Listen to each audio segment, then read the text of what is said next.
और अब बात करेंगे हाई प्रोफाइल केस से मुतालिक। मुस्तफ़ा आमिर कत्ल केस के मुल्ज़िमान अरमगान और शिराज को इंसदाद दहशतगर्दी अदालत ने जिस्मानी रिमांड में 5 दिन की तौसी कर दी है। अदालत ने हुक्म दिया कि मुल्ज़िमान का मेडिकल चेकअप भी कराया जाए। आइंदा समाअत पर तफ्तीश मुकम्मल करके पेशरफ्त रिपोर्ट पेश की जाए।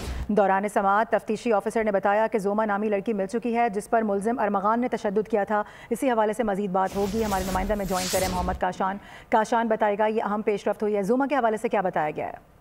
जी बिल्कुल, लेकिन तफ्तीशी अफसरान भी जो है केस के हवाले से अदालत में पेश हुआ है और तफ्तीशी अफसर ने अदालत में बताया कि जुमा नामी लड़की मिल गई है जिसे मुल्ज़िम अरमगान ने तशद्दुद किया था। उस लड़की का DNA कराना है, जबकि तशद्दुद गवान का ज़ेर दफा का बयान जो है वो भी लिया जाएगा। जबकि दरखास्त अदालत की जानिब से दरखास्त की गई है, जबकि मुल्ज़िम अरमगान जो है उसने जो है अदालत से दरखास्त की, उसमें कहा गया है कि मेरा रिमांड नहीं दे, मैं पुलिस कस्टडी में नहीं जाना चाहता। पुलिस मुझे कहती है कि तुम्हारा रिमांड ले लिया, तुम्हें और तंग करेंगे। जबकि तफ्तीशी अफसर ने बताया कि मुल्ज़िम को जुडिशल मजिस्ट्रेट के सामने पेश किया।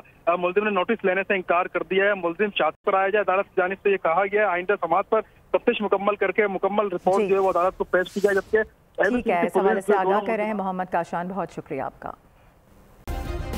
सब्सक्राइब करें और बेल दबाएं ताकि कोई खबर रह न जाए।